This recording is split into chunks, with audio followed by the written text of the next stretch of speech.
This is an examination of the hidden human condition. This is the Hidden Killers Podcast. The Hidden Killers Podcast. With Tony Bruschi. We are talking with Dr. John Delatorre today.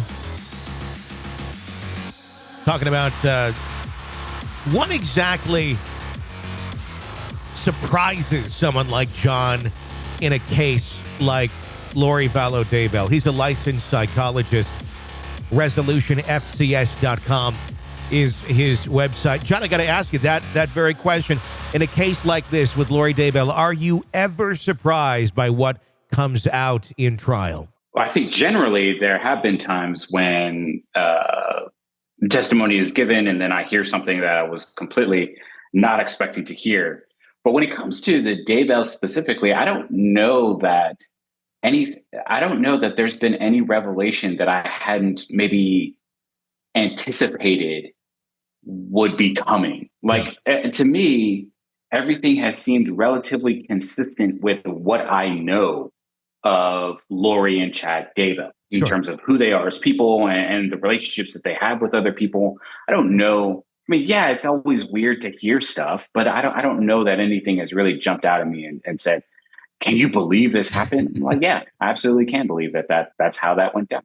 Yeah, I hear exactly what you're saying. I think some of this is we've heard little snippets here and there of pieces of conversations over the last couple of years, but now to hear some of these things in their entirety, I guess it makes it that much more real, and just how far some people dig into their perceived reality when interacting with others, specifically on that phone call between Lori and Summer.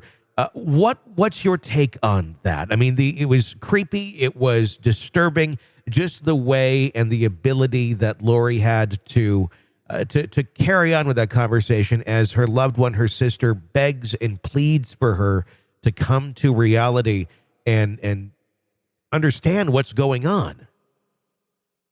Well, I'm gonna go back to the phone call that she had with Colby Ryan, right, her son, who did nearly the exact same thing. Yeah. To me, Lori has always been someone who, if threatened, right, if confronted, if challenged, is only going to fall back further into the ideas that she has, whether they're delusional in terms of mental illness, or whether they're just delusional because people don't accept this as a viable religious doctrine.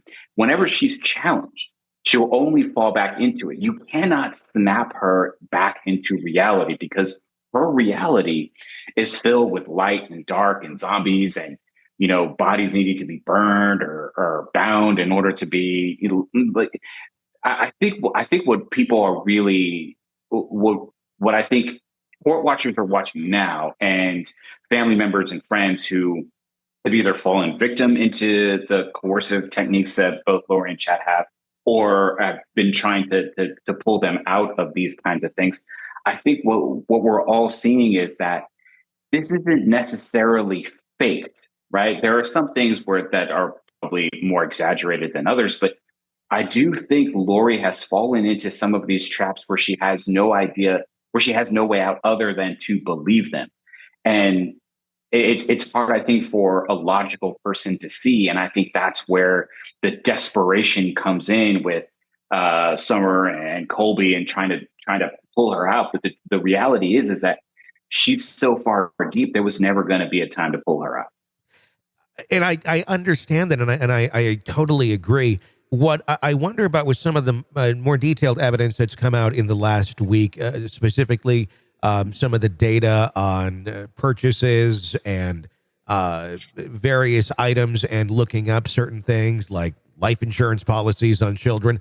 It seems there's moments of just pure intent, nefarious activity or nefarious activity with intent of looking some of these things up for financial gain.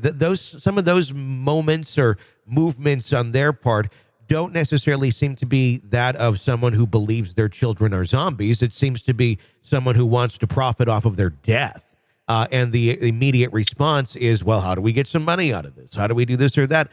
So is this someone where they're going back and forth between lucid moments of, evil lucid moments of trying to profit.